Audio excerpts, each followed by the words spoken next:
Quando falamos de livros enigmáticos, o manuscrito Voynich ocupa um lugar único no panteão dos mistérios literários.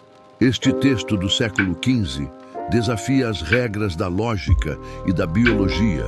Suas páginas estão repletas de desenhos surreais, plantas que parecem brotar de outro mundo, sem nenhum equivalente conhecido na natureza, pequenas figuras humanas que parecem operar máquinas incompreensíveis.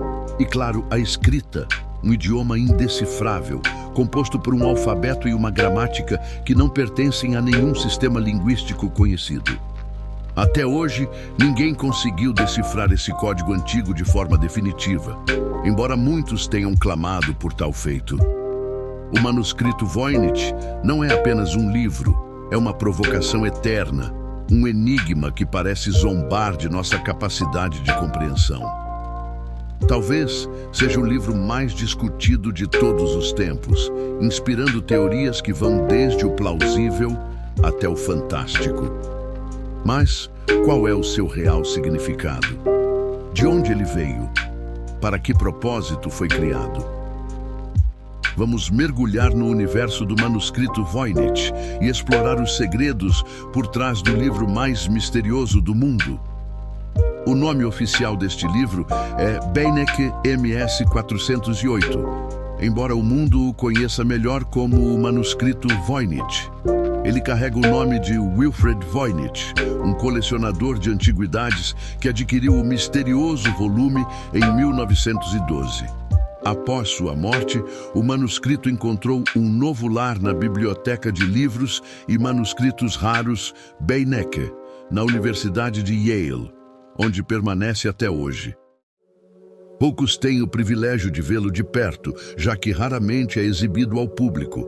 Felizmente, uma versão digital está disponível online, permitindo que qualquer um se aventure por suas páginas, ainda que de forma virtual. Se você tiver a sorte de contemplá-lo pessoalmente, perceberá que ele é surpreendentemente pequeno e mostra sinais de desgaste. Mas, como dizem, nunca julgue um livro pela capa. Seu interior é um portal para o estranho e o inexplicável. Ilustrações de plantas que não pertencem a nenhum reino conhecido, gráficos celestes que parecem decifrar segredos do cosmos e mulheres banhando-se em poses que desafiam o senso comum. O que mais intriga é a escrita, cuidadosamente moldada para se ajustar aos desenhos, como se texto e imagem compartilhassem um propósito oculto, uma mensagem que, até agora, ninguém conseguiu desvendar. O grande mistério do manuscrito Voynich não está apenas em suas ilustrações, mas no fato de que ninguém, até hoje, conseguiu lê-lo. Livros antigos já são difíceis de decifrar por natureza, mas o manuscrito Voynich eleva essa dificuldade a um novo patamar. Sua escrita, composta em uma linguagem misteriosa e em um alfabeto desconhecido, permanece indecifrável, um quebra-cabeça que desafia gerações de estudiosos e decifradores de códigos. A escrita é, sem dúvida, o aspecto mais intrigante deste livro, aquele que alimenta debates acalorados e inspira teorias por séculos. Acredita-se que o manuscrito seja de origem medieval e seus textos, imagens e estilo carregam um inegável ar europeu. Mas as semelhanças param por aí. Tudo o que vai além disso é envolto em sombras e especulação. Se quisermos realmente desvendar os segredos deste manuscrito, precisamos explorar as perguntas fundamentais. De onde ele veio? Quem o escreveu? A quem ele pertenceu? E, acima de tudo, será que tudo isso não passa de uma elaborada fraude, criada para confundir e fascinar? O manuscrito Voynich nos faz questionar o próprio conceito de verdade e mistério. Talvez sua maior mensagem seja esta: algumas respostas nunca estão destinadas a ser encontradas. Nossa história começa com Wilfred Voynich, o homem cujo nome ficaria eternamente ligado ao manuscrito mais enigmático já descoberto. Voynich era um comerciante de livros raros que fazia sua fortuna negociando manuscritos em seu escritório em Londres. Como exatamente ele adquiriu o famoso manuscrito Voynich é um mistério envolto em sombras e rumores. O que se sabe é que, em 1912, ele aparentemente comprou o manuscrito do Colégio dos Jesuítas em Roma. A instituição enfrentava dificuldades financeiras e havia decidido vender sua coleção de livros para o Vaticano. No entanto, por razões desconhecidas, 30 desses manuscritos acabaram nas mãos de Voynich, em vez de seguirem para o destino planejado. Como essa transação aconteceu, ninguém sabe ao certo. Alguns sugerem que ele os adquiriu de forma ilícita, um ato de ousadia ou desespero. Independentemente de como chegou até ele, o manuscrito rapidamente se tornou a joia mais fascinante de sua coleção. Voynich ficou encantado por suas páginas, repletas de segredos e promessas de conhecimento oculto. Era um livro como nenhum outro, e sua aura misteriosa começou a atrair as mentes mais brilhantes da época. Entre elas estava William Friedman, um lendário decifrador de códigos que ganhou fama ao quebrar o Purple, o cifrador usado pelo Japão durante a Segunda Guerra Mundial. Friedman, no entanto, encontrou um adversário à altura no manuscrito Voynich. Apesar de dedicar 4 décadas de sua vida a esse enigma, ele não conseguiu decifrar o seu código. Talvez seja essa a magia do manuscrito Voynich, um convite perpétuo para explorar o inexplicável, um lembrete de que alguns mistérios, por mais que desafiem nossa inteligência, podem nunca ser resolvidos. Após a morte de Wilfred Voynich, o manuscrito passou por outras mãos, até ser vendido a outro comerciante de livros raros. Em 1969, esse novo proprietário decidiu doá-lo à Universidade de Yale, onde hoje repousa sob os cuidados da Biblioteca Beinecke. Mas como qualquer grande mistério, o manuscrito Voynich também carrega sua parcela de ceticismo. Alguns acreditam que ele seja uma fraude, uma obra engenhosamente fabricada pelo próprio Voynich. Afinal, ele nunca foi completamente transparente sobre a origem do livro. Com o conhecimento que possuía sobre manuscritos antigos, será que ele poderia ter criado um falso tão elaborado, capaz de enganar até os especialistas mais experientes? Durante anos, a possibilidade de falsificação dominou os debates em torno do manuscrito. No entanto, um ponto de virada ocorreu em 2009, quando fragmentos do livro foram submetidos à datação por carbono. Os resultados foram surpreendentes. O pergaminho do manuscrito remonta ao início do século XV, mais precisamente entre 1404 e 1438. Esse achado afastou, pelo menos em parte, as acusações de que Voynich fosse o autor de uma fraude moderna. Mas, mesmo com essa revelação, a questão persiste. Se ele não foi o criador, quem foi? E, mais intrigante ainda, por que criar algo tão deliberadamente incompreensível? O manuscrito Voynich nos desafia a refletir sobre a própria natureza da autenticidade e do mistério. Talvez ele não seja apenas um enigma histórico, mas também uma obra-prima filosófica. Um lembrete de que, em um mundo obcecado por respostas, algumas perguntas são mais poderosas quando permanecem sem solução. Além disso, tanto o tipo de tinta quanto as técnicas de encadernação utilizadas no manuscrito Voynich são consistentes com o início do século XV.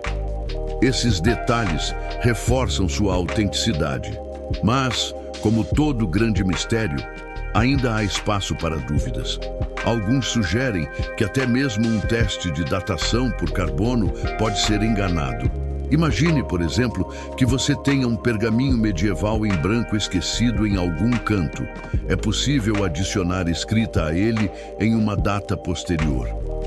Essa prática não é incomum. Acontece frequentemente com os manuscritos do Mar Morto, onde fragmentos são revelados como falsos quase todos os anos. No entanto, o manuscrito Voynich não é um pequeno fragmento de papel. É um livro completo, uma obra complexa e cuidadosamente construída. A ideia de que um tomo medieval vazio, com tantas páginas, simplesmente esperou séculos para ser preenchido, desafia a lógica. Seria coincidência demais. Hoje, a maioria dos estudiosos concorda que o manuscrito é genuíno, um artefato autêntico de sua época. Mas há outro motivo convincente para afastar as acusações de fraude. O manuscrito Voynich é conhecido há séculos. Quando Wilfred Voynich adquiriu o livro, ele veio acompanhado de uma carta, um testemunho do passado que conecta a obra a uma linha temporal muito anterior à chegada de Voynich. Se o manuscrito Voynich é autêntico, então sua existência nos leva a questionar algo ainda mais profundo. O que motivaria alguém a criar algo tão intricado, tão hermético, tão à frente de seu tempo? Talvez ele não seja apenas um documento a ser decifrado, mas uma obra que nos desafia a olhar para os limites do nosso próprio entendimento. Datada de 19 de agosto de 1665, a misteriosa carta que acompanhava o manuscrito Voynich é um fragmento fascinante do quebra-cabeça. Escrita por Johannes Marcus, um cientista que viveu em Praga, a carta foi endereçada a Athanasius Kircher, um renomado estudioso da época. Nela, Marcus descreve o manuscrito com um tom quase reverente, afirmando que, ao tê-lo em mãos, ficou imediatamente convencido de que ninguém, exceto Kircher, seria capaz de decifrá-lo. Essa declaração apenas reforça a aura enigmática que envolve o livro. A carta também menciona uma conexão ilustre. O manuscrito teria sido propriedade do imperador Rodolfo II, que o adquiriu por uma soma considerável.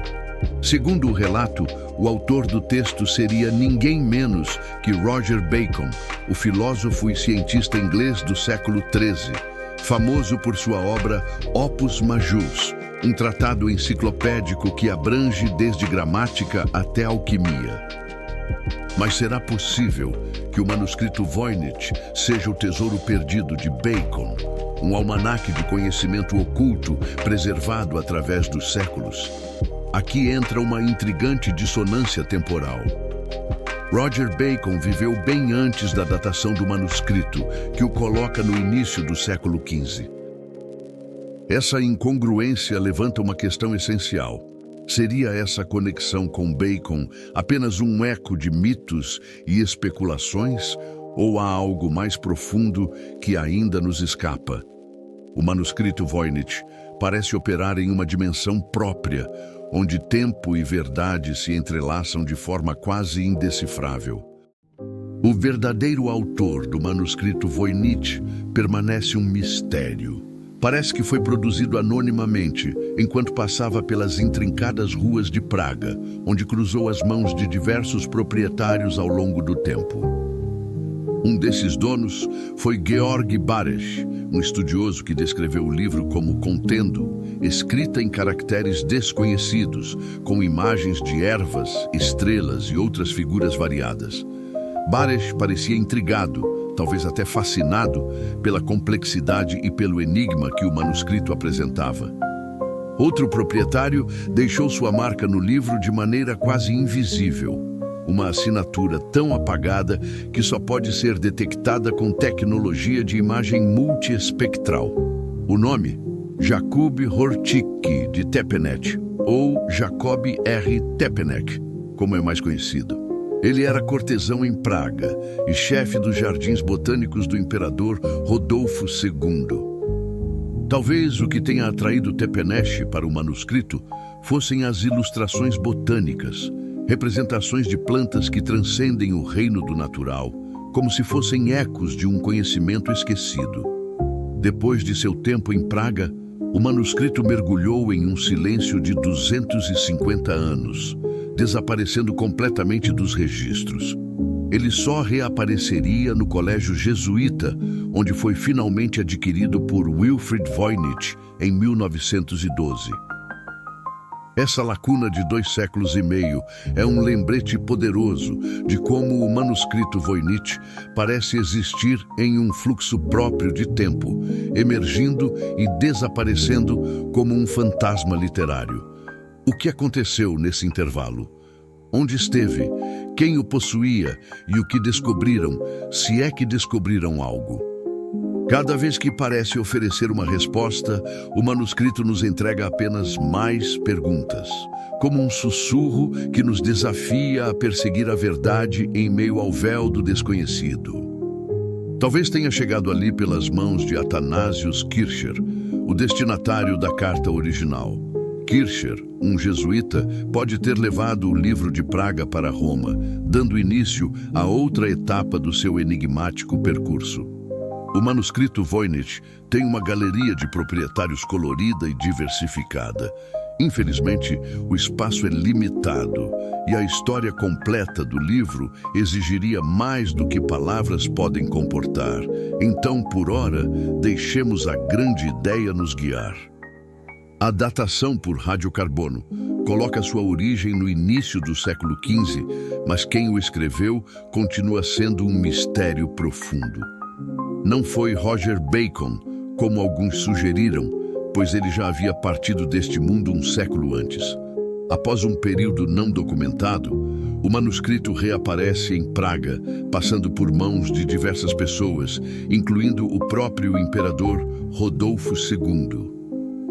Depois, o livro se perde nas brumas do tempo, desaparecendo por 250 anos. Muito provavelmente, ele foi armazenado em uma biblioteca jesuíta em Roma, mas como tudo no manuscrito Voynich, isso permanece envolto em incerteza. Por fim, sob circunstâncias misteriosas, ele chega às mãos de Wilfrid Voynich, o colecionador que tornaria seu nome indissociável do livro. A intrigante história de seu percurso é apenas uma faceta deste documento extraordinário, mas já é hora de olharmos além da história e mergulharmos no que o livro tem a nos mostrar, suas ilustrações. Entretanto, isto será algo que faremos apenas no próximo episódio.